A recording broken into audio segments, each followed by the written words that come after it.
Uh, Thank you, Shri Priya. Am I audible?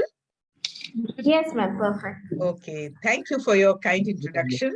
And as usual, it's a pleasure for me to take these classes for all the participants in this program. And I'm really happy to see such a good crowd. And I hope that we'll make it interactive at the end. And if you have any doubts, you're most welcome to clarify it. And let's make it truly interactive session. Okay, can I have the first slide, please? So the broad outline of my talk is as follows, that I will be talking on the WHO analgesic ladder, focusing on step 1 and 2 of the ladder. And then I will talk about the adjuvant drugs and drugs for neuropathic pain. And all this will be with a small case presentation in the beginning so that we can extrapolate our data to the case at the end of the presentation. Okay, so first slide. Now, the WHO analgesic ladder was first devised in 1986. And it was based on the recommendations of a group of international experts who felt that there has to be some impetus for pain management in cancer and some guidelines. And that is how they first formulated this ladder. And subsequent to that, over the last 30 odd years, it has been translated into 22 languages, and it has served as a catalyst for treating cancer pain the world over. Next, please. Now, it is a very simple, well-validated, and a very effective tool, which we even now use it very regularly. It's a stepwise approach to treat cancer pain depending on the severity of pain. So first you have to assess the severity of pain, and then you can apply the ladder. Now, before the ladder, that is before 1980s, people were dying in unnecessary pain due to many reasons. One was there was a lot of drug regulations associated with opioids. So people with severe pain were unable to get strong analgesics like the strong opioids because of the drug regulations, and a lot of bureaucracy was involved in procuring these drugs. The other reason was there was also stigma attached to prescribing and taking opioids. Even the doctors would hesitate to give it, and the patients and the relatives were very wary of taking it because they felt that they will be dubbed as addicts, and they also felt that they can become addicted. And because of the stigma, there was a lot of opioid hesitancy. Like we have the vaccine hesitancy. Okay, like that, at that time, there was opioid hesitancy also. Now, when the WHO introduced this ladder, it actually legitimized the use of opioids, and it was sort of given a good platform for the use of opioids for cancer pain. Next, please. Now, I said that before applying the ladder, you need to assess the pain. Now, this has been dealt with in the previous class about the basics of pathophysiology of pain and assessment of pain. Just want to tell you that there is this mnemonic that you can apply, P, Q, R, S, T, and U. Okay. And based on that, you can know about the pain characteristics of pain, and including the severity of pain. And then you also have to know the type of pain. Is it a nociceptive pain or is it a neuropathic pain? Because based on that, you have to titrate the drugs accordingly. So it is very essential to differentiate whether the patient has nociceptive, neuropathic, or is it a mixed pain that is both nociceptive and neuropathic. Next, please. Now, I say let's start with the case scenario. This is a 35-year-old father of 2 young kids. He had squamous cell carcinoma in the upper lobe of the right lung. This gentleman had a deep-seated gnawing pain in the right suprascapular and infraclavicular regions. He was unable to sleep. The NRS in the day was 2, and at night it was 4. So keeping this in mind, at the end of the case, let us see how we can manage this pain. Okay, next please. Now the analgesic ladder, it is basically the ladder that was first devised was a 3-step analgesic ladder. Step 1, step 2, and step 3. The step 1 was given when the pain was mild. That is a score of NRS of less than 4, maybe, and you can give a non-opioid analgesic with or without an adjuvant, depending upon whether there are other types of associated kind of pain. Now, if the patient doesn't respond to this, then you can go up the ladder to step 2, where which is usually a moderate pain when the score is varying between 5 to 7 in that range. Here you add a weak opioid to the non-opioid analgesic with or without an adjuvant. So basically now you have added to the step 1 drug, one more drug, which is a weak opioid. Now, if the patient doesn't respond to this, or the patient has severe pain, a pain score of say more than 7, then you have to, instead of a weak opioid, you substitute that with a strong opioid, along with a non-opioid drug and with or without an adjuvant. Sometimes you can skip the step 2 and directly go from step 1 to step 3 also. And sometimes when the patient is having very severe pain, then after opioid titration, you can directly start with step 3.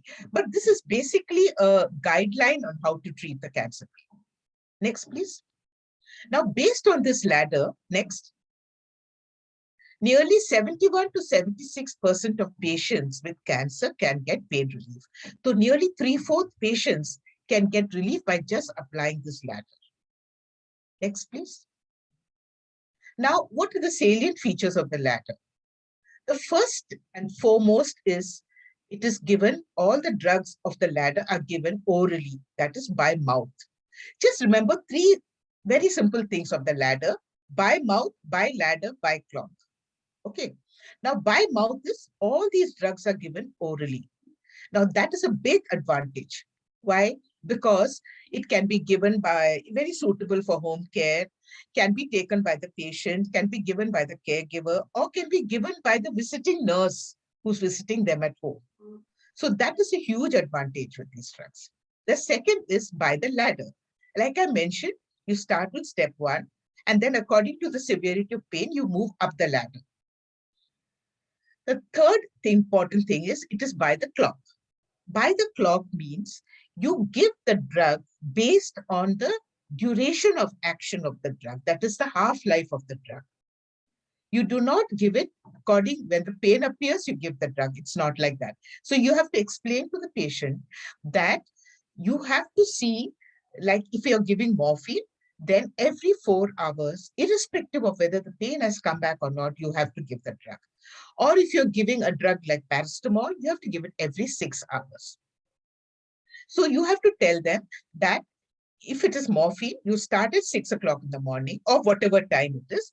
And every 4 hours, if it's 6 o'clock, then it's at 10 o'clock, then 2 o'clock, then 6 o'clock, then 10 o'clock. So you have to tell them to make a chart and then tick mark accordingly. So by doing this, you're able to maintain a continuous relief of pain rather than having peaks and valleys. The pain will come back, then you have to give it. It's not like that. You have a continuous relief of pain. And so this is particularly useful when the pain is also continuous pain. Okay, because pain can be either continuous or it can be incidental. Okay, incidental pain is happening once in a way. But for continuous pain, you need to give it by the clock. By doing this, you will avoid, to a great extent, the incidence of breakthrough pain. And you're maintaining a constant relief of pain relief, and the patient is also much more comfortable. Then you have to individualize the drug to the patient. So the right dose is the one that relieves the pain. It could vary from patient to patient, depending upon their own threshold, depending on the severity of the cancer and the extent of cancer. So in one patient, say morphine, 30 milligrams is enough to cause pain relief. But in another patient, you may have to give 120 milligrams of morphine. The end point is the pain relief. So when the pain relief is there, that's where you have to stop it. And if it's not there, then you have to keep going, increasing the dose according to the guidelines that are given till you get the pain relief. Now, the other thing is of the ladder is you notice at every step of the ladder, there is the use of adjuvant drugs. I'll be talking about it in more detail at the end of my presentation. And last and very important is attention to detail. you have to keep in consideration the patient's age, whether it's a child or whether it's an elderly patient. What is the body weight of the patient? What is the state of, is he emaciated? Is he obese? Or do they have comorbidities? Or do they have, they're on other drugs that could interact with these drugs? So all these things have to be factored in when you're giving the drugs, whether it's a WHO analgesic drugs or any other drug. So you have to pay attention to detail. And also you have to monitor the side effects also, very important. Next, please. So the advantages of the WHO analgesic ladder, why it has stood the test of time, is that it was very simple to apply, easily understandable. It is a validated tool. It is not only effective, but it is also cost effective. For example, a daily dose of morphine can just work out to less than 10 rupees. That is quite a very important, particularly in certain countries where money is a big important factor. Then it can be implemented across the world, even in the underdeveloped countries, very well suited for home care. Like I mentioned, all these drugs are given orally. And also not only cancer, but it can even be given for acute pain, like in post-operative pain or pain due to a fracture or a trauma. And even in non-cancer pain, it can be applied. So it is it has a big spectrum of conditions where you can use the WHO analgesic ladder. Next, please. Now, there have been modifications to this ladder. One is either you can omit step 2 and directly go to step 3. And then there's also a fourth step that can be added to the ladder. It is when they are not responding. I told you there is a certain segment of patients that do not respond, or when they're having what is called a crisis management, refractory pain, then you can add a fourth step also. Next, please. So this was the fourth step was first mentioned in 2000, year 2000. And it includes various interventions like nerve blocks, epidural injections, patient-controlled analgesia pumps, or a neurolytic block like a celiac plexus block or a superior hypogastric block. Or you can give spinal stimulators, dorsal cord stimulators, or you can even give an intrathecal opioid. So these are the various interventions that can be given if they do not respond to the strong opioids. Okay, and this is only in a small segment of patients, say about 10 to 15% of patients. Next, please. Now, coming to the step. Mary ma'am, sorry, you got muted, I guess. Okay. Am I okay? Yes, ma'am. Okay. These are used to treat mild to moderate pain. And the drugs of the step 1 include paracetamol, non-steroidal anti-inflammatory drugs with or without an adjuvant. Next, please. Now, paracetamol is also known as acetaminophen in the US, and it has basically a central action. It inhibits the enzyme cyclooxygenase in the central nervous system. It does not have effect on the peripheral cyclooxygenase, and that is why its side effect profile is also much better than an anti-inflammatory drug. Now, it has got predominantly an antipyretic and analgesic action. It has no anti-inflammatory action. Next, please. Now, the dose of paracetamol, I think all of you all are conversant with it. Just to reiterate, you give up to 3 grams a day, and the daily dose should be less than 4 grams, and a single dose should not exceed 1 gram. The normal dose where we usually start with is around 650 mg. Of course, in hepatotoxicity, you have to come down lower. It is not contraindicated, completely contraindicated in patients with liver disease. You can give up to 2 to 3 grams a day, even in patients with liver disease. Very safe for pediatric use in a dose of 15 ml per kg every 6 hours. You can give it as an IV infusion, 1 gram every 6 hours. If the patient cannot take orally, then even the rectal suppositories of paracetamol are available. Next, please. The numbers needed to treat, or the NNT of paracetamol, is 650 milligrams. of paracetamol, 650 milligrams is 5. Now, what is NNT? NNT is the number of patients who receive the drug for one to have 50% relief over the next 6 hours compared to a control. So if the NNT is low, that means the drug is more efficacious. In case of paracetamol, for every 5 patients, one will have 50% pain relief. So if you look at it that way, it is not as strong an analgesic as some others. Okay, the one which has a lower NNT is supposed to be more efficacious. Toxicity of paracetamol occurs in doses of 90 milligram per kg per day. So you should not exceed that dose. Next, please. So the advantages of paracetamol are it has a very good safety profile. It has no adverse effects on the gastric mucosa, so well tolerated by patients with peptic ulcers. It has no adverse renal effects, no effect on platelet function, and can be tolerated in patients who are hypersensitive. Who are allergic, to aspirin and things like that. They can tolerate paracetamol. It does not affect plasma uric acid levels. And it can even be given in smaller doses in patients with liver dysfunction. Next, please. But the drawbacks are that it's increased frequency of this administration. Its half-life is 6 hours. So you have to give it every 6 hours. It has no anti-inflammatory action. That's one of the drawbacks. It has a potential for hepatotoxicity, but that is when you give it in high doses. You can give it in a patient's whose body weight is less than 50 kg.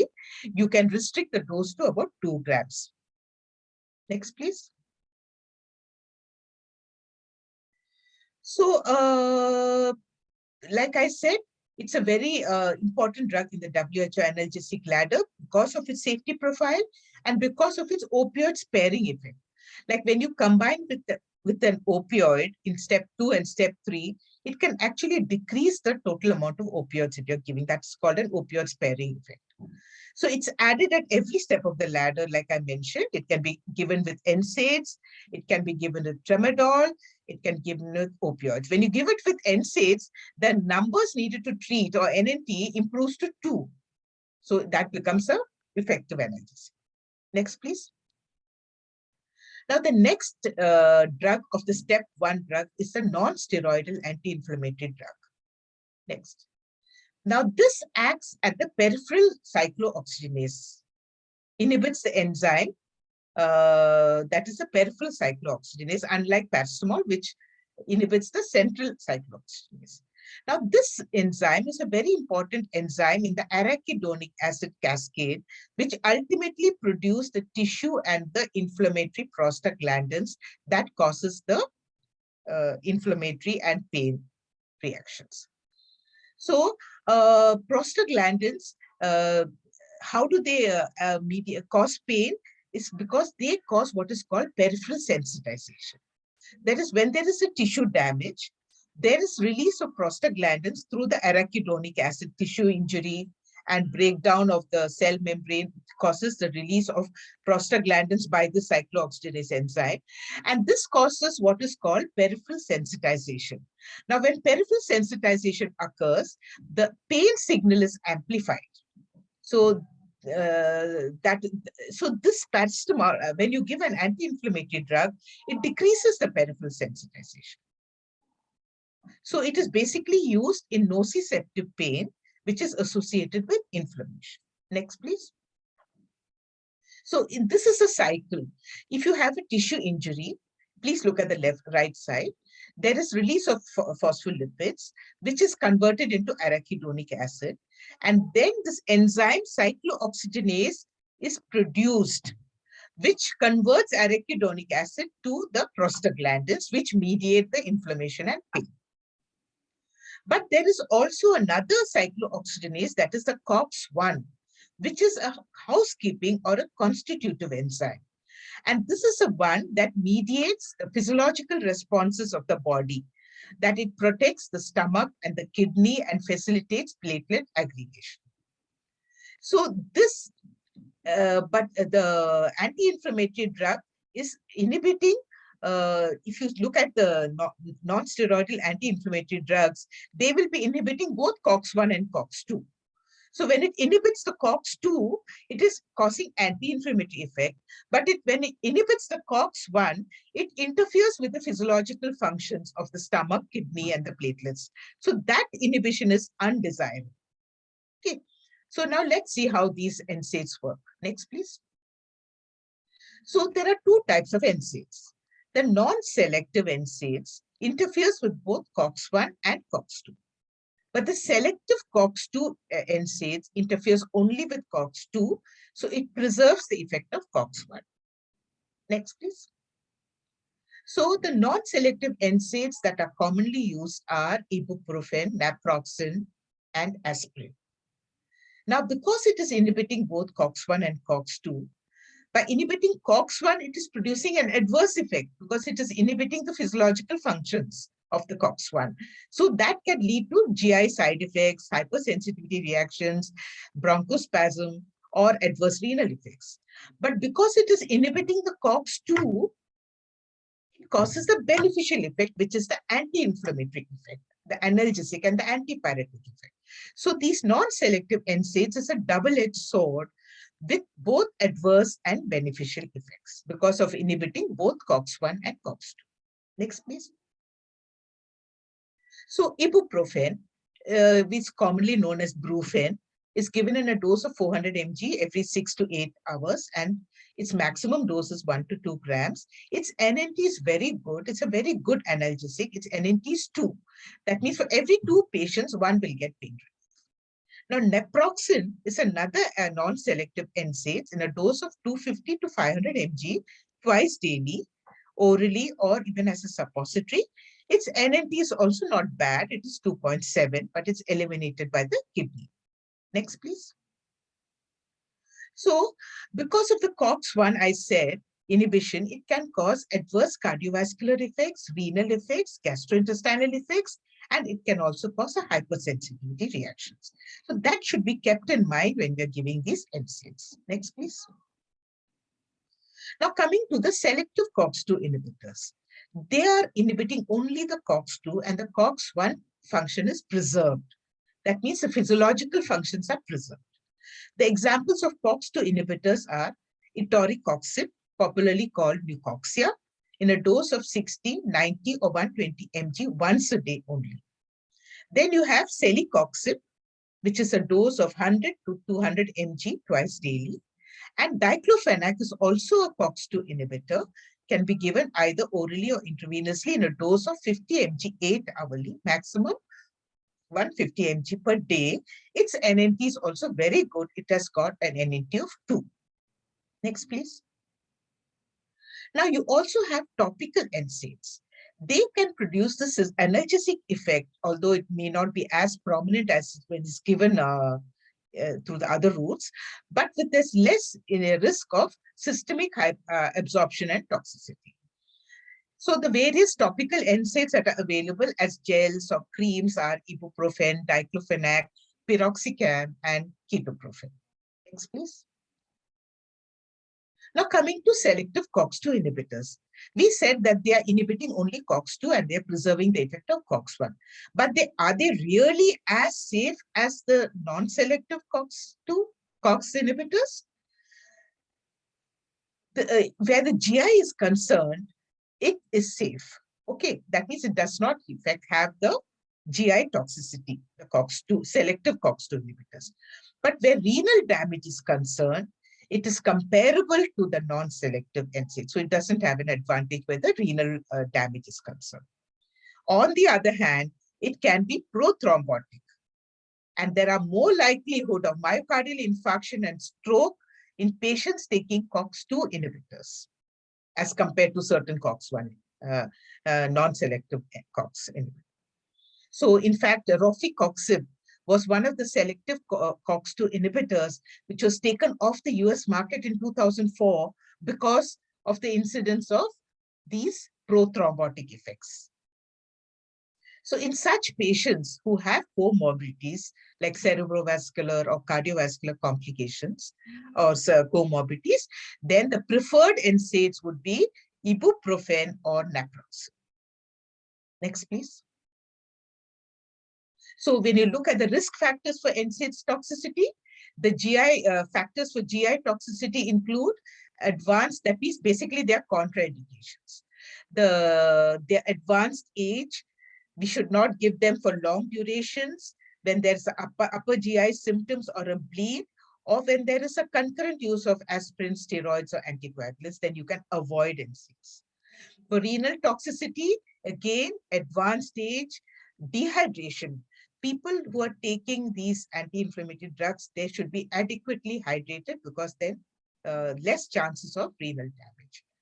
Also, a creatinine clearance of less than 30, you can avoid these NSAIDs. But risk factors for stroke and MI are basically with the COX-2 inhibitors. So you should avoid these drugs in patients with advanced age, diabetes, hypertension, hyperlipidemia, smoking, etc. Or those with cerebrovascular history of TIA or stroke or anything. Next, please.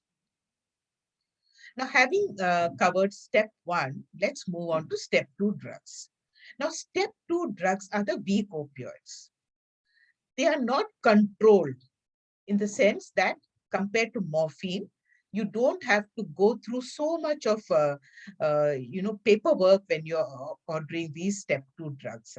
That is the weak opioids. That is why they are not under the Narcotics Act. But it is still, I think the dispenser should maintain a record, but we do not have to have the special DD-12 form when you're prescribing the weak opioids. So it is given for pain of moderate intensity or those that are not controlled with step 1 drugs. Sometimes you can even skip the step 2 drugs, and the commonly used step 2 drugs are tramadol and tapentadol, which are available in the market. Next, please. Now coming to tramadol. I think all of you all must be using tramadol quite frequently. It is a centrally acting synthetic weak opioid. It has a dual method of action. One is it is an agonist, mu opioid receptor agonist, so it is a weak opioid. And because it's weak opioid, there's less tendency for respiratory depression and addiction also. The other method of action is it blocks the presynaptic reuptake of serotonin and norepinephrine. That means it is actually acting on the descending inhibitory pathway of pain. Now it is all, and because of the second method of action, it is more effective for neuropathic pain. We can also combine tramadol with paracetamol as a step 2 drug. Next, please. Now, it has a high oral bioavailability. That means an oral dose is very potent. It's 1/10 as potent as morphine. So, if you give 400 mg tramadol, it is equal to 40 mg morphine. You have to divide it by 10. The dose is 50 to 100 mg every 4 to 6 hours, the maximum daily dose of 400 mg. You also have sustained release formulation where you have to give it only twice daily. It's tramadol SR or, like that. It's available also. Next, please. It has got some side effects, which include nausea, vomiting, dry mouth, constipation, dizziness, sedation. It can also lower the seizure threshold. So you should use it with caution in patients with epilepsy and those who are taking tricyclic antidepressants or SSRIs. Next, please. The other weak opioid is tapentadol. It is a newer step 2 drug. It is structurally related to tramadol. Its method of action is also similar to tramadol. That is, it is a mu receptor agonist, and it is also acts on the inhibitory pain pathway by preventing the reuptake of serotonin and norepinephrine. But it has a better side effect profile as compared to tramadol. The dose is also very similar, and again, sustained release formulations are also available with tapentadol. Next, please. Now, when you look at the analgesic combinations, we should remember that we should not use 2 drugs of the same category. For example, you do not combine a COX-1 and a COX-2. Also, you do not combine a weak opioid with a strong opioid. The favorable combinations are paracetamol or NSAIDs with morphine, paracetamol with NSAIDs, or paracetamol with tramadol. So these simple points you should keep in mind when you're prescribing the WHO analgesic drugs. Next, please. Now, let's move on to the neuropathic pain. Next.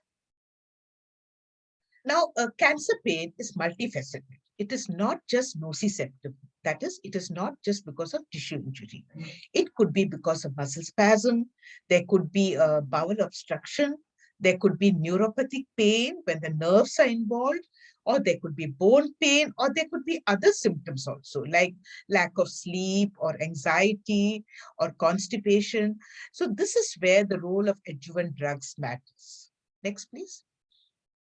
So adjuvant drugs are, the primary indication is not for pain, but it has got analgesic properties.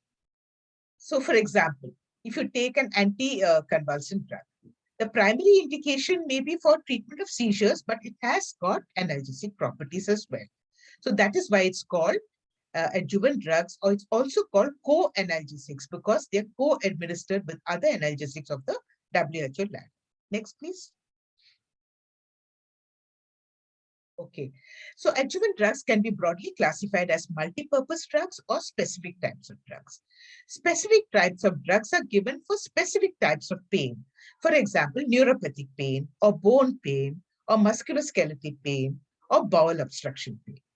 Multi-purpose drugs act for a wide variety of conditions. Like, for example, antidepressants. You can give it for any of these pains that are mentioned on the side, on the right side. Similarly, corticosteroids, sedatives, antispasmodics, they can be given for a variety of pain, not for any specific pain. That's why they're called multi-purpose adjuvant drugs. Next, please. Now, coming to neuropathic cancer pain. Neuropathic pain, according to the latest definition by the Indian Association of Study of Pain, it's caused by a disease or lesion in the peripheral or central nervous system. It can occur in as high as 40% of patients with cancer. And it is characterized by a dysesthetic quality. There could be a burning or shooting or electric current or allodynia. That is even pain on just touch. Next, please. So if you look at this diagram, you see this is the pain pathway from the peripheral nerve ending to the central nervous system.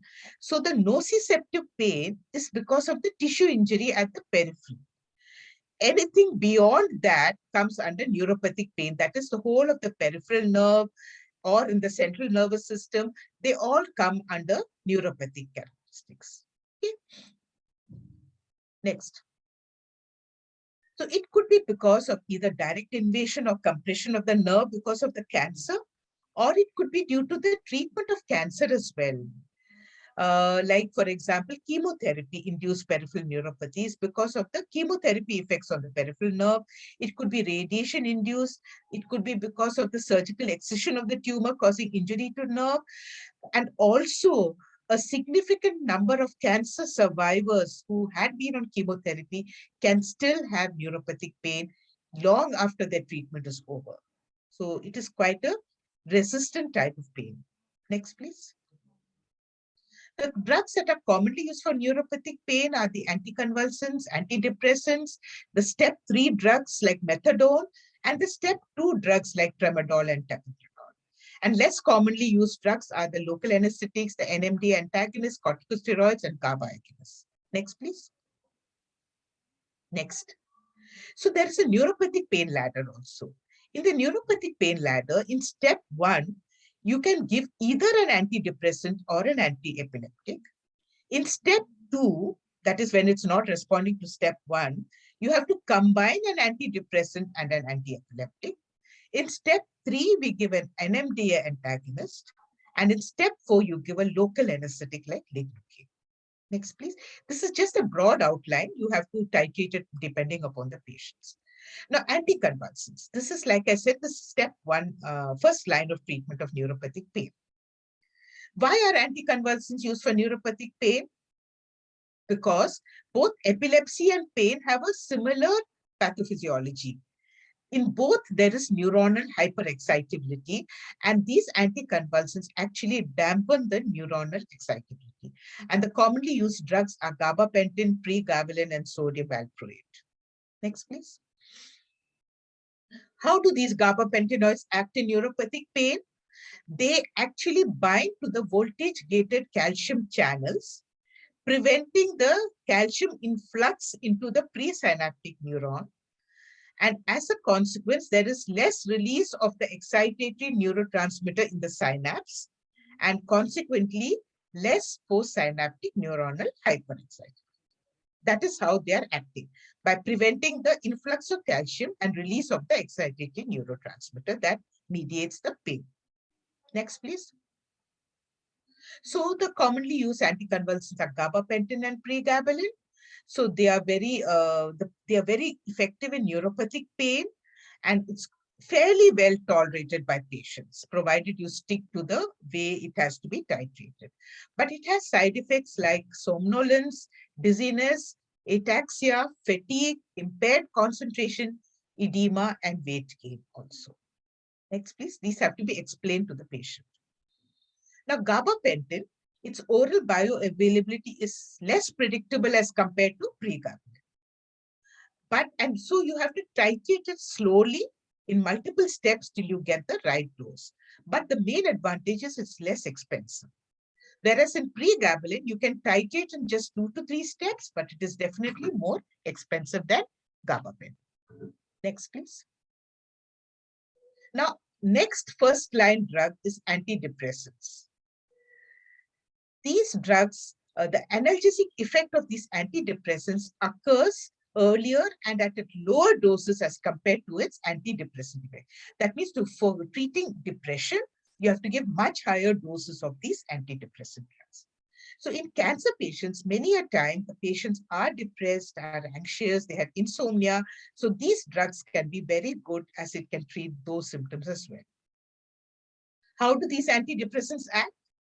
Like I said, because it's neuropathic pain, it inhibits the reuptake of the norepinephrine and serotonin at the dorsal spinal cord synapses, and thus it increases their levels and activates the descending inhibitory pathway of pain. Next, please. Now, there are 3 types of antidepressants. The tricyclic antidepressant, which includes the tertiary amines like amitriptyline or the secondary amines like nortriptyline, or they are the SNRI, that is serotonin norepinephrine receptor inhibitors.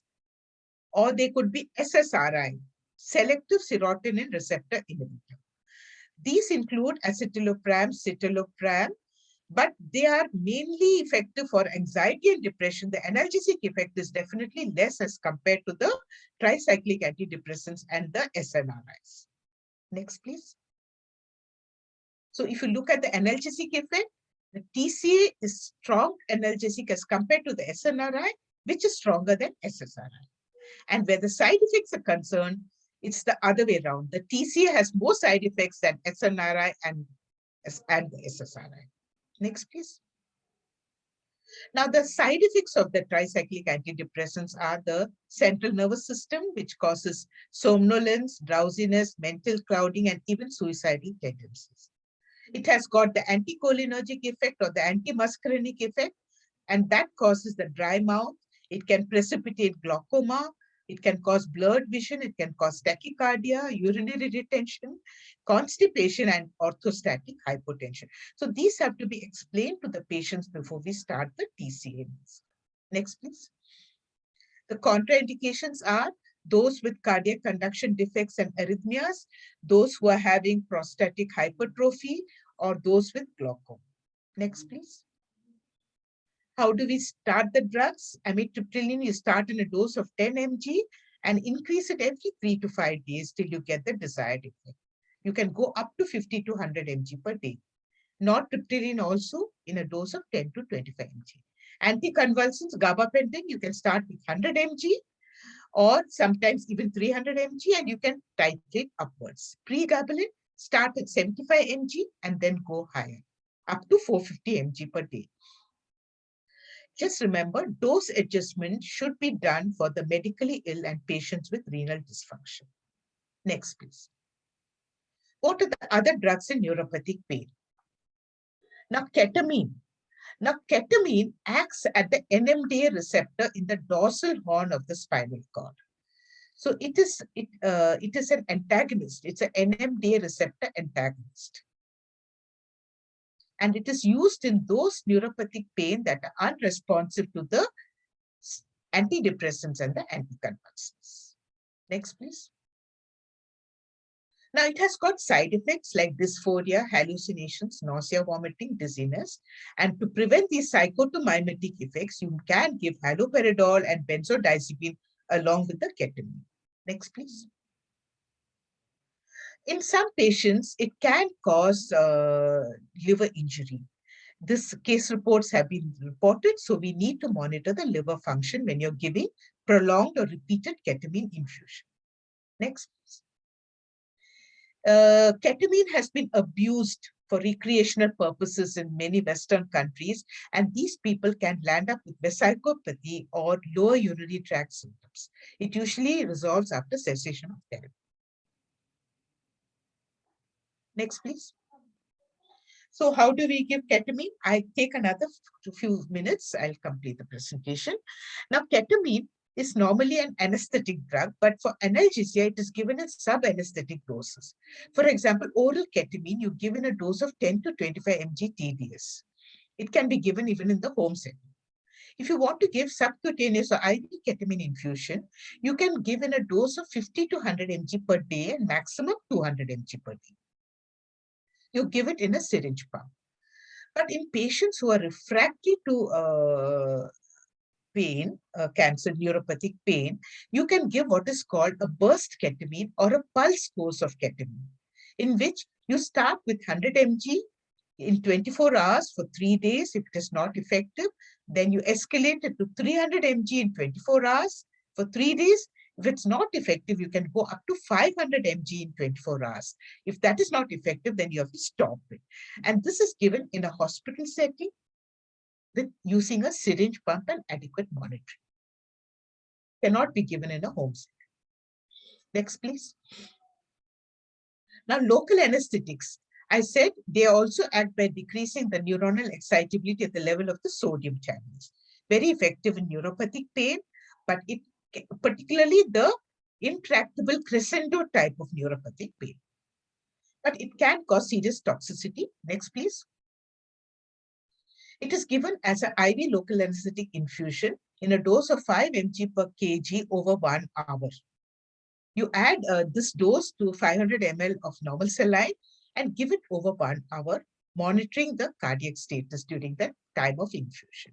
And we can repeat it also in a few days' time, so that this is used to treat the refractory neuropathic pain. Topical local anesthetics are also available, called lidocaine patches. 5% patches are available. You have to apply 3 patches at a time, but you should only keep it for 12 hours and then remove it for the next 12 hours to avoid local anesthetic toxicity.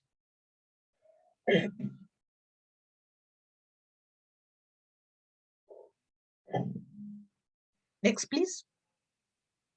Corticosteroids. Like I said, it's a multi-purpose analgesic drug. It can be given for neuropathic pain, bone pain, headache because of intracranial metastasis, pain due to hollow organ bowel obstruction or organ capsule distension, and pain due to spinal metastasis. If you're giving dexamethasone, it has a very long half-life, so only once a day dose is required.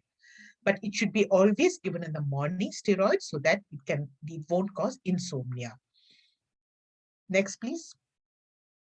GABA agonists like baclofen, they are the analog of the inhibiting neurotransmitter GABA. So it can be given in patients with spasticity associated with neuropathic pain. Next, please. Bone pain. Now, metastatic bone disease can occur in a variety of cancers like breast cancer, prostate cancer, or lung cancer. So in such patients, they can be very, very distressed. So the quality of life is affected, and the skeletal related events include fractures or compression because of the metastasis on the spinal cord or whatever. So these are called skeletal related events. How do you treat it? Next, please. You can start off with corticosteroids or NSAIDs. You can give calcitonin, but latest review shows that it does not cause a significant improvement in quality of life. So the next choice is bisphosphonates and denosumab, which inhibits the osteoclast-mediated bone resorption and reduces the skeletal-related events. You can also give palliative radiation. Next, please. Now, bisphosphonates, I said they act by blocking the osteoclastic effect activity and decreases the bone resorption. Zoledronic acid is given 4 mg every 4 to 8 weeks. Every 4 weeks, it can be given up to 1 year. It's given as an infusion over 15 minutes. But it has some side effects like pyrexia, renal dysfunction, hypocalcemia, and even osteonecrosis of the jaw. Next, please. Now, denosumab, when you compare with zoledronic acid, it is definitely more expensive. It is given subcutaneously, whereas zoledronic acid is given IV. There's less risk of renal toxicity with denosumab, but more risk of hypocalcemia. It is superior in preventing and delaying the skeletal-related events, and it has a better median survival rate. So that's the advantage of denosumab. Next, please. Palliative radiation can also be given for bone mets. The bone-targeting nucleotides are strontium and samarium. It can cause successful pain relief, maintain skeletal integrity, less risk of serious side effects, but the drawback is it takes several weeks for the pain relief to set. Next, please. Now, pain due to bowel obstruction, a variety of drugs like steroids, octreotide, and anticholinergic drugs can be given. Next, please. The other adjuvant drugs are skeletal muscle relaxants, neuroleptics, particularly when there is delirium and agitation, antibiotics, sedatives, anxiolytics, and laxatives. Next, please. Now, coming back to our case scenario. Now, that particular patient, he had a VAS of 2 in the daytime and 4 at night. So the intensity was mild. The type of pain, it was a gnawing type of pain. It was more suggestive of a nociceptive pain. The temporal nature of pain was that it was worse at night. And when we unveil the meaning of pain, there could have been functional, emotional, social, and financial concerns. He was unable to sleep, work, and he had emotional pain. He was a father of 2 young kids with possible financial and social concerns.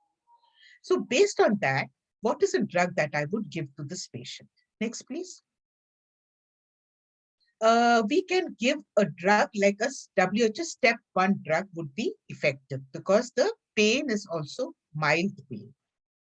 And but because the pain is more at night, maybe we could give a little higher dose of the analgesic at night, like paracetamol 1 gram or a diclofenac SR 100 mg. And because he was not getting good sleep, you could add an adjuvant drug like a sedative. And very importantly, we have to give this gentleman psychosocial support for his financial and social concerns. Next, please. To summarize, the WHO analgesic ladder is a sheet anchor for cancer pain management, can be also used for non-cancer pain. Its advantages is the simplicity and easy implementation and is used worldwide. And most importantly, it has legitimized the use of opioids in cancer and non-cancer pain. Next. So that's the end of my presentation. And it has been a one-way monologue. So now I would suggest that you people take the stage and ask questions and clarifications. So I can get some rest now. Thank you so Can much. we go on to the gallery mode, Sripriya? Yes, ma'am.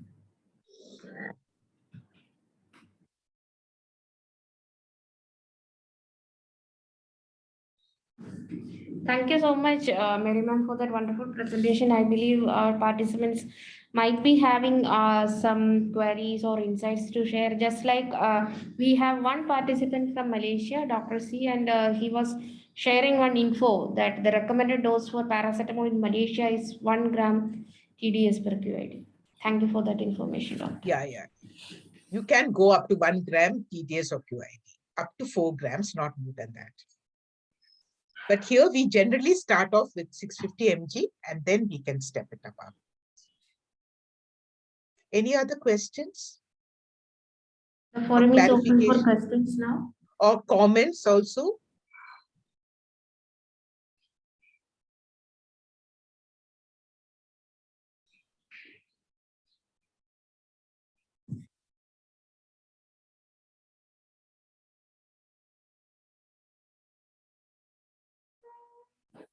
Participants can either, we have one There question. is one question, how to clinically differentiate between nociceptive and neuropathic pain?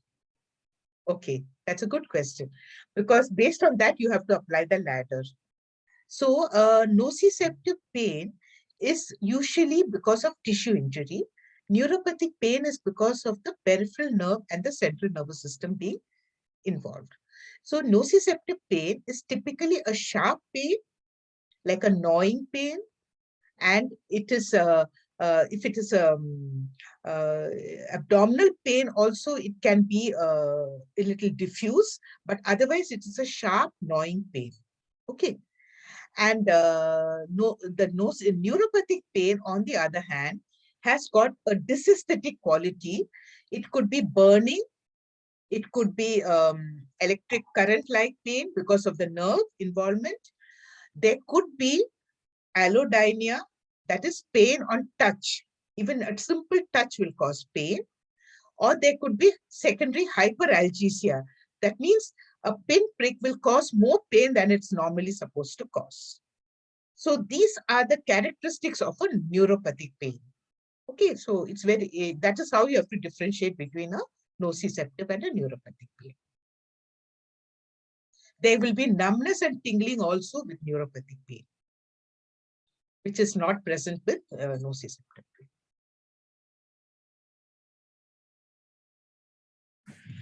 We have a couple of questions coming up, Mary ma'am. Dr. Deepak had asked, can you please explain again the other cancer pain ladder? What pain ladder? Dr. Deepak, I believe that you may have to give more clarity to that question. We will be waiting for that. Till that time, moving on to the next. Dr. Rajmohan asks, how many days can we give tramadol continuously to a patient?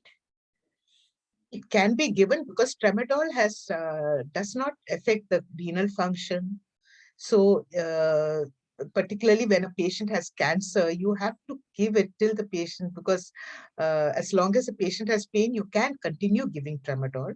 There is no restriction on the duration of how long you have to give it, because it is safe where the kidney function is concerned. And if they can tolerate it, then it can be given in the specified doses. Next is queries from Dr. Harpreet. He has oral ketamine. Is it available? It can be given as a ketamine. It's not available as a tablet, but it is given as a liquid ketamine. Okay. Dr. Abhishek wants to know, ma'am, do you use your drugs like esketamine, topical, caspazine in your clinical practice? Which drug? Which are the drugs? Which are the drugs? Yes, ketamine and topical. I'm not sure if I'm pronouncing it correctly. Caspazine. Capsaicin. Capsaicin is available as a ointment, you know. If you look at many of these topical NSAIDs, you know, you have this capsaicin also incorporated in it. It is particularly useful when there is a burning pain or neuropathic pain. But the concentration varies. But it is incorporated in many of the ointments that are available, if you look at the constituents of that. And esketamine, I don't use. I have no experience with that. Next is Dr. Samir wants to know more regarding ketamine infusion, how to start and what should be pre-medication. Okay. When you're starting ketamine infusion, it is, I said, you should give a antipsychotomimetic drug like either benzodiazepine, like a midazolam, or you can give even haloperidol, but generally I use midazolam. And you can give 1 milligram IV before you start the infusion. And like I said, infusion can be given like 50 to maximum 100 mg per day as an infusion. But only if it is a refractory pain, which is not responding to this, then you go for the burst ketamine, which I told you how you give that dose of burst ketamine. No, there's a schedule for that. That will be covered again when you're treating the difficult pain. The another lecture is coming up on difficult pain. In that, we can discuss that. But that is given only when it is refractory pain not responding to the WHO analgesic. Dr. Deepak, do we have adequate coverage for you right now? You were asking some question earlier. Dr. Deepak Dash, you are muted.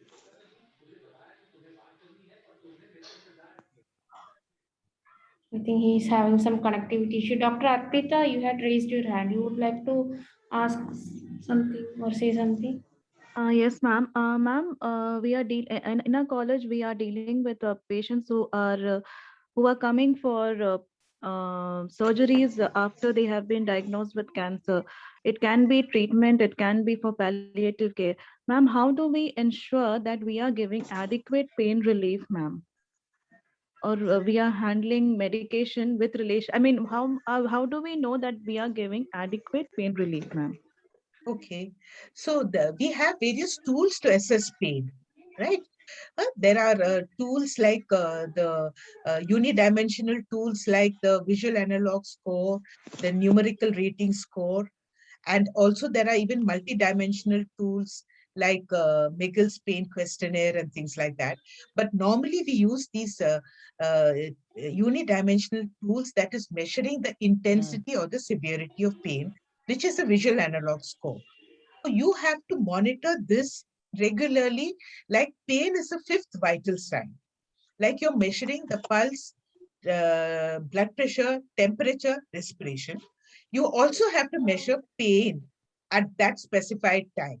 So by measuring that and making sure that the pain score is less than 3, ideally it should be between 3 to 4, not more than that. By that, you can ensure that the patient is getting adequate relief. And if for people who do not understand the visual score, the NRS or the visual analog score, you also have the Wong and Baker scale, or you can put it in another way, like people, you say that in 1 rupee, how much pain you have. That's easy for them to understand. Is it 25 paise or is it 50 paise?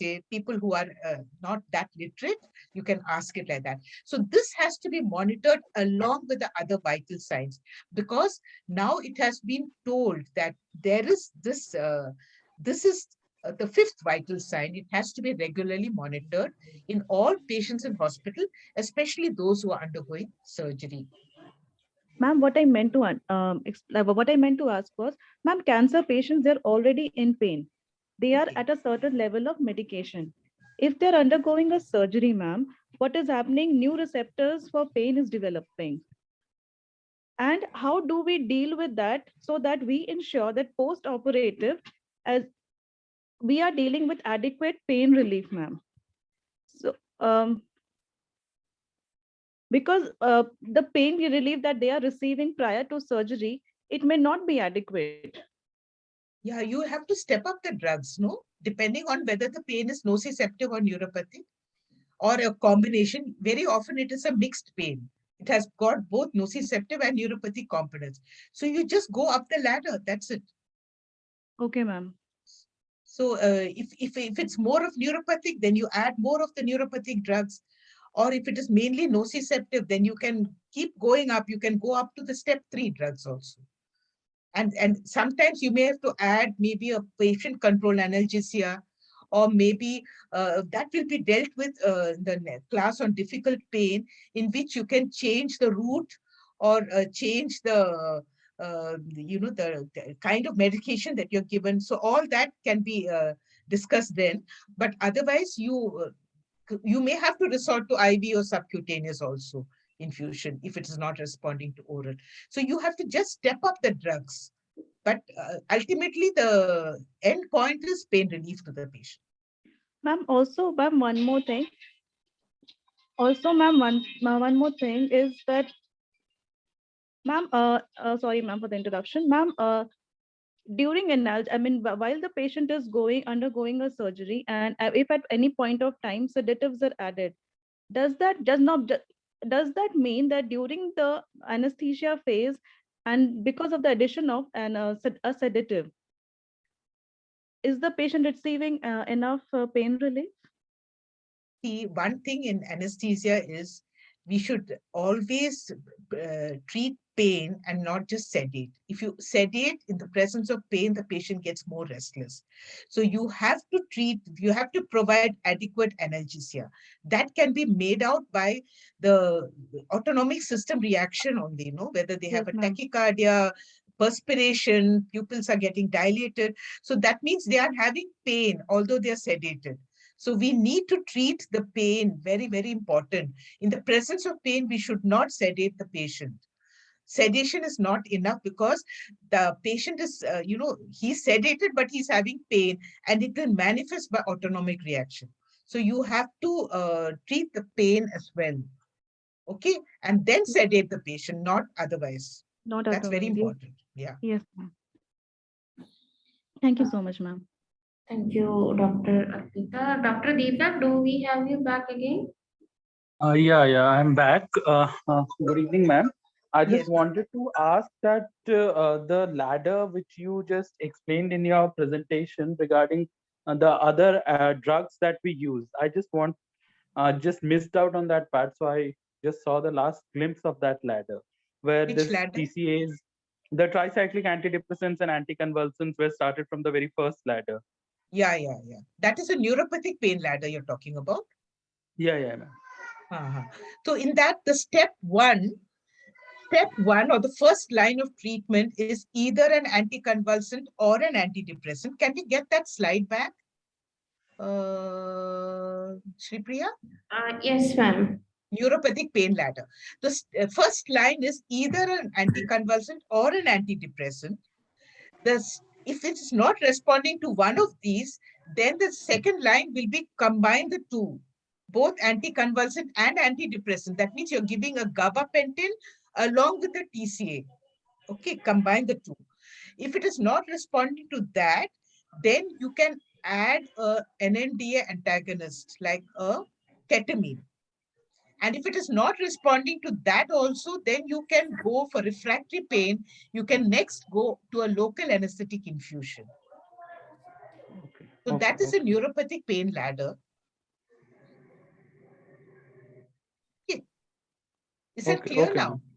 Yeah, ma'am. Yeah, we Ma'am, got it. just give me one moment. I'm working on getting it. No, it's all right. It's okay, Shipriya. The question has been. Thank you. He can go through the presentation Yeah, later. I can go through it later. Okay, thank you, ma'am. Got Okay. it, ma'am. Now, moving on to the next query, it is from, I believe, Dr. Shaurya wants to know what dose should one prescribe for dexamethasone when used concurrently with hyoscine and octreotide for bowel obstruction. Yeah. The dose of, I told you the dexamethasone doses we can give in a normal 50 to 60 kg adult, you can give 8 mg once a day. Okay. And you can give it for 3 to 5 days. That is a dose that we give because once a day dose is more than enough. And that should take care of reducing the edema, the bowel edema, and relieving the obstruction to a certain extent. The same dose you can even give for intracranial meds also. The dexamethasone dose is 4 to 8 mg. You can go up to 8 mg. Dr. Jibin wants to know for neuropathic pain, local infiltration of lignocane is effective or not? No, local infiltration is not effective. You can give as a local anesthetic patch. Lidovelar patches are available, which is a 5% patch. Like I said, you can apply up to 3 patches in a person, but apply it only for 12 hours and take it out after 12 hours. So you can give it either as a patch or as a infusion, but there is no local infiltration. The next query is from Dr. Intu, wants to know which of these analgesics are better and safer for use in pediatric age group. Pediatric age group, you can give you can give paracetamol, you can give NSAIDs, you can give tramadol, you can give morphine, you can give ketamine. All these are quite safe. I'm not sure about local anesthetic, and yeah, but the others can be safely given in pediatrics. Ketamine we are using very often to give anesthesia in pediatrics age group. Dr. Delnas wants to know what will you prefer more, zoledronic acid or denosumab for cancer patients with bony mets? Yeah, again, that depends upon the affordability of the patient also. Like denosumab is more expensive. So, and also if there is a renal dysfunction, then denosumab is preferred. Because with zoledronic acid, when there's renal toxicity, then that could be a problem. Okay, so other than that, you must keep the chances of osteonecrosis of jaw. But on the whole, denosumab may be having a better median. The median survival and improval is much more with the denosumab as compared to zoledronic acid, but it's definitely more expensive. Dr. Shivakumar wants to know, does transdermal patches have any role in cancer pain? If so, which is better? Yeah, transdermal patches can be used. Yeah, what is available is NSAIDs are available, the diclofenac patches are available, and also fentanyl patches are available. Sometimes the patients are not able to take orally for some reason, either it's a head and neck cancer or unable to swallow because of certain reasons, in which case a patch would be considered. Okay.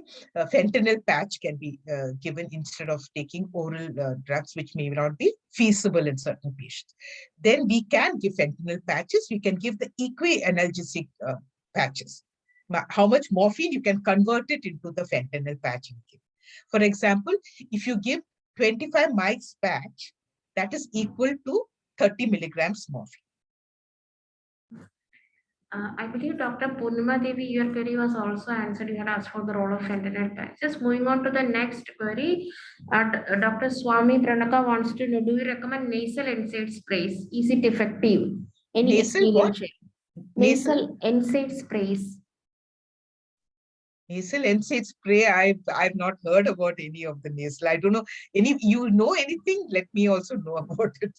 He says ketorolac. Dr. Ketorolac, I've not used it and I'm not familiar with it. Dr. And, Alma Rachel Koshi asks, for nerve compression pain in elderly, which drug is preferred for long-term use? nerve compression pain. This is for what? Is it cancer pain or is it non-cancer? Can you specify that? Dr. Alma, can you specify that? Non-cancer pain. Okay. Non-cancer pain for nerve compression pain, because of the nerve compression like you have because of spine degeneration, the anticonvulsants and antidepressants can be used that way. Along with even you can add even NSAIDs also, but you'll have to add anticonvulsant and an antidepressant. So the commonly used drugs are gabapentin, pregabalin, or tryptomer, or SNRI. These can be given for nerve compression. Whether it is because of cancer or non-cancer, either ways you can use. Yeah. Swami Pranaka, can you just unmute and throw some light on the nasal NSAIDs sprays you are mentioning about, because you have again said about NSAIDs. I have few of my friends using the nasal NSAID sprays like ketorolac and some other drugs. So is there any role in palliative care pain management for nasal NSAID sprays? So that's what I have been asking. I have no experience with that spray, so I'm not sure how it acts also. I'll read up about it and see, but I have no experience of it. Sorry. Thank you so I much. heard that the nasal NSAID sprays doesn't have that the renal side effects. So in a way, Have it is we, good. That's why ah, it is a recent molecule, and a few of my friends are using it. So I want to okay, know so more what about I it. will do, I will read up about it and I'll be taking another class for you on difficult pain, and that time we will discuss that. Yeah. Okay. Yes. Ma'am. Okay. Thank you. Thank you, Sumitralka, for I being. think now we should go on to the case presentation because there's time is less now. Yes, sir. So we have noted down two more questions, Dr. Subbalakshmi and Dr. Sanjana. We will definitely get back to you. Moving on to the case presentation because of time constraint. But I'm glad there was a lot of interaction today. Very good. I'm very happy about it. Dr. Delnas? Am I audible? Yeah. Yes. Yeah. Good evening, ma'am. Good evening, Yeah. everyone. I'm Dr. Delnas and I'm from Mumbai. I work with the Onco Center here. I'm a MD Internal Medicine. And today's case study will be on the pain management. So here we have Mrs. V. The identity won't be relieved here. It's 68 years old female, known case of CA breast with bony metastasis in a known case of type 2 DM. The complaints were persistence and progressive pain in the right side chest below the nipple, insidious in onset, aggravated on deep breath and coughing.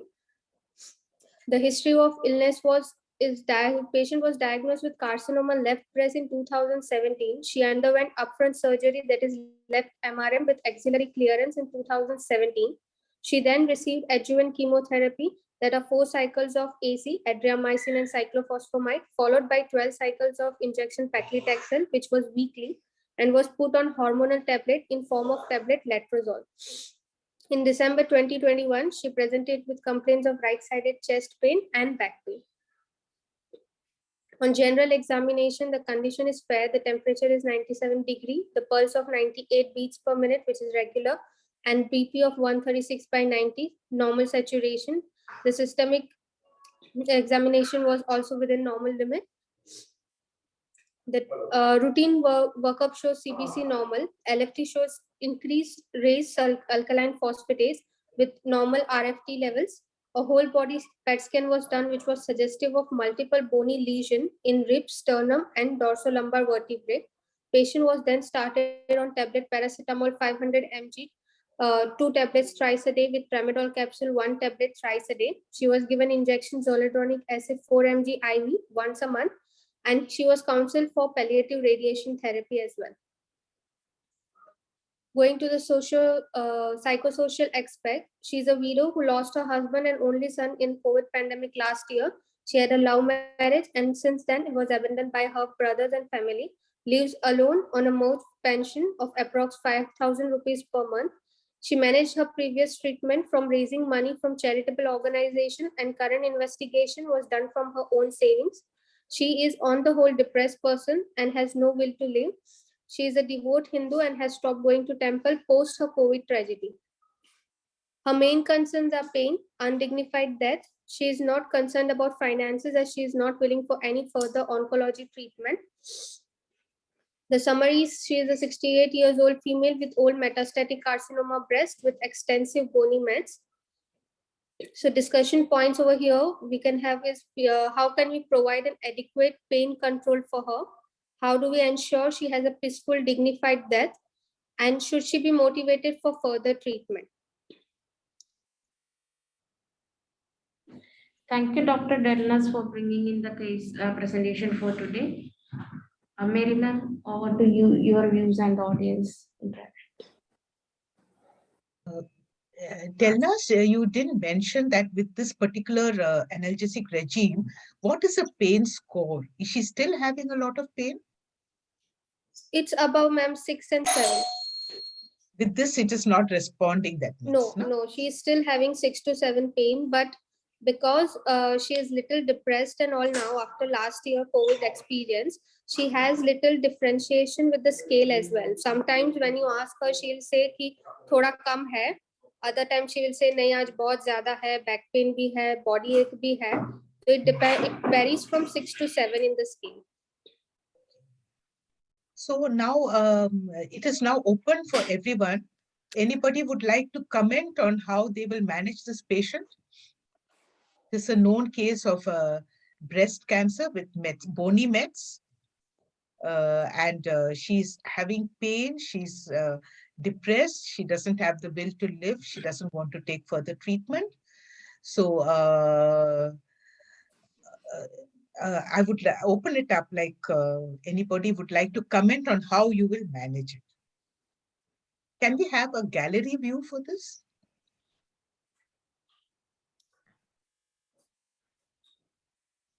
Excuse me, ma'am. Yeah. I think we should add an antidepressant to her treatment. And for her bone pain, we should use drugs like, as you had mentioned, which zolendronate or famidronate, as we can think whichever would be best for her. Okay. Right. Anything else? Apart from that, I think counseling will have some role because usually in such kind of patients, if we do adequate counseling and when they get a feel that somebody is there for them, the psychological aspect of pain improves. Very good. Very good. Yeah. Any other comments from anybody else? We have We responses can from counsel her for the palliative radiation. Yes. But the expense is a problem, right? Yeah, Would expense it is a be given problem. treatment? Is she undergoing treatment in a government hospital or a private hospital? Ma'am, she is going under treatment with our own trust with BND Onco Center at Mumbai. We have our own organization and trust which help patients, and she's going with us only right now. So that means she doesn't have to pay for it, right? No, ma'am, the payment is done by our organizations. Okay, okay. So that is good. So we only have to motivate her for the treatment, right? Yes, ma'am. Okay. Anything else? Anybody else want to comment? We have a couple of comments coming in the chat box, ma'am. Dr. Subramanian says tramadol. Dr. GB says we'll add TCA for antidepressant action. Then we have Dr. Shaurya saying extensive psychological counseling and try to counsel patient for palliative radiation as it has a very good response. And palliative radiation is the most common comment coming in right now, plus psychological rehabilitation. So anyway, all of you all have put in, but just to put the whole jigsaw puzzle together, just remember that when you're treating pain in cancer, remember there is a concept of total pain, which you all are aware about, right? So total pain means there is a physical part, an emotional part, a psychological part, and a spiritual part also. Now, this concept of total pain management, if you take it from that point of view, then besides the physical pain, which you're treating with certain drugs, unless you treat the other kinds of pain, the patient will still have pain. Okay. Possibly the physical part has come down, but if the emotional pain is there, the spiritual pain is there, the financial, the social pain is there, the patient is going to experience pain. So unless you treat all these facets, you can never achieve a total pain control. Now, in this lady, there is a reason for a physical pain, right? She's got bone mets. Bone mets are extensive. It can be very painful, right? But along with that, she has a very, very severe psychological problem. I mean, she's lost a whole family during the COVID, right? So her only son, she's left with nobody, she's all alone. She has got a social aspect of pain in which, because of her, she's, I mean, the money that she's earning is just about 5,000 rupees. So hardly enough for her to subsist. Then she has also got a spiritual pain. She's no longer feels that, she feels that God has been very unkind to her and she doesn't want to go to the temple anymore. So there is a spiritual component also. So this lady would definitely need treatment of all the various aspects of pain. We have to address all the aspects. So the financial part can be taken care because the treatment is free, which is very good. But also she will need a lot of psychosocial support. How do you counsel people who have lost their whole family? The only son and husband has died. There's no will for her to live because she feels there's nothing, there's no meaning in life, you know. So she needs a lot of emotional support, and she has to also have that spiritual support also she needs, you know. The answer is that she cannot say that this is a punishment and God is punishing me. So we have to clarify all that, you know, that we understand you. So that kind of spiritual support has to be given to her. So I think whenever you treat such people, the physical aspect may be less, but the psychological and the other aspects may be more. All varied combinations and permutations are there. So you have to address all this. There will be a psychosocial worker in your hospital, Delnas. Yes, ma'am. So they need to give a lot of support for her. In also the doctors and nurses and everyone will have to give her a lot of emotional support, because she needs that at this stage, you know, and so that at least the end will be, you know, a dignified end without any pain, and when she's at peace with everything, which is very difficult, you know. I'm not easy for this lady. It's easy for me to talk, but for the person who's undergoing it, it's I mean, for her the whole world is over, you know, that kind of a thing. So that is how you should, any patient with cancer pain, you break it up into all these components and try addressing each and every component, and only when you address all of it will she really come get pain relief, because pain Ma'am, relief is not. any role of steroid in these patients? Short course Yes, steroid? steroid also can help. Yes. And she can continue with the zoledronic acid treatment, because she's only taken one dose of zoledronic acid, right? No, ma'am. She was given for 3 months, once a month. And did the pain come down with that? It's very little, mildly reduced from what she was having. But right now she has refused for all the treatments.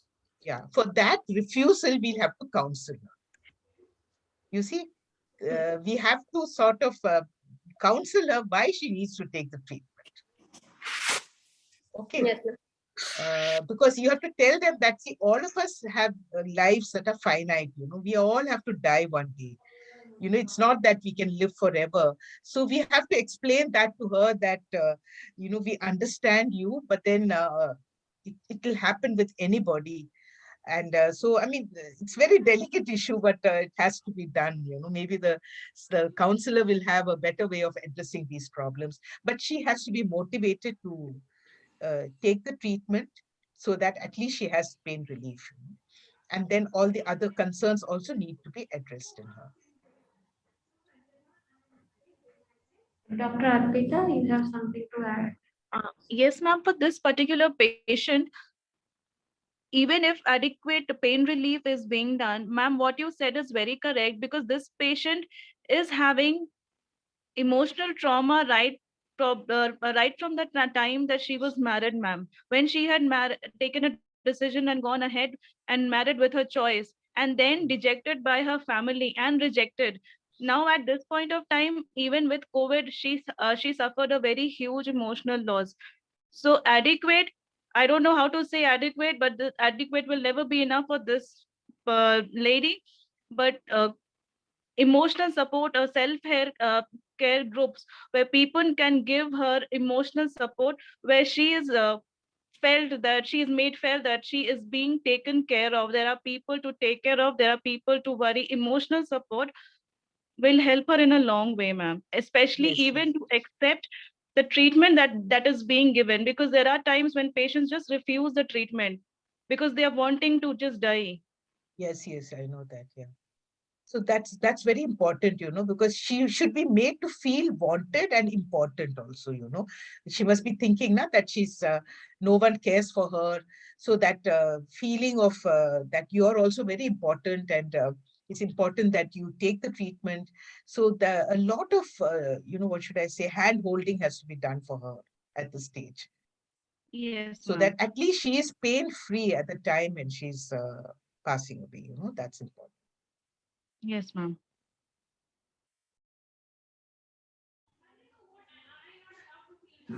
Anybody else with any other comments Dr. Paul about Yes, this ma'am. patient? Dipakar. Yeah, please. Yes, yes, Ma'am, hello. yeah, Ma'am, shouldn't we hike the morphine? Shouldn't we hike the step 2 to morphine? Because he's you having severe can. pain. Yeah. We can. That can be done. We can step up the dose of instead of tramadol, because she's getting a good dose of tramadol. I think we can go up to step 3 drug also. Okay, so that can be done. We can add an antidepressant for her. Okay, and pharmacological and non-pharmacological treatment has to be done. Combination of everything. So the pharmacological treatment is by stepping up the drugs, by adding an antidepressant, a sedative maybe, so that she gets good sleep at night. Because if she doesn't sleep at night, you feel pain much more the next day. We should ensure that she gets good sleep at night also. And then the non-pharmacological treatment is the psychosocial support and maybe even other ways of treating the pain non-pharmacologically. You can go up the ladder if that makes a difference, no problem. Thank you, ma'am. Dr. Paul Dipakar also suggests that if she is abandoned by the family members, should talk to the other family members so they can support her mentally. Yes. Maybe we can find out, who are the the next of kin of this lady. And then maybe if they can also come and pitch in, it will be a good thing for them.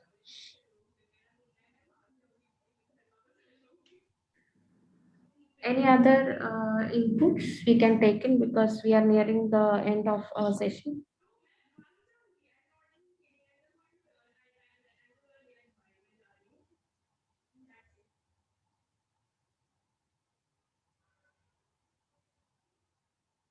The next week, whenever we come back, we will go through that nasal spray of NSAIDs.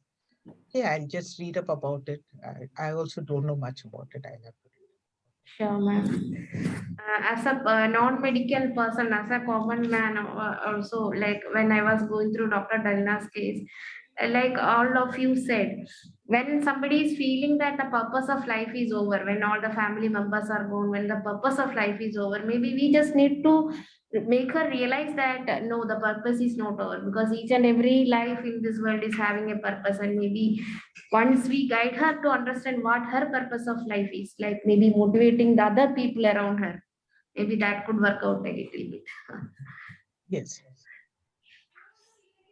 So with your permission, Mary ma'am, shall we wind up the session for the day? Yes. And I'm glad that there was a lot of interaction and a very active participation. That's very good. Thank you, ma'am, for your valuable time. We do understand you are such a busy person and having busy schedules. And in spite of that, during the late evening, you spared so much time for us. Thank you so much for that.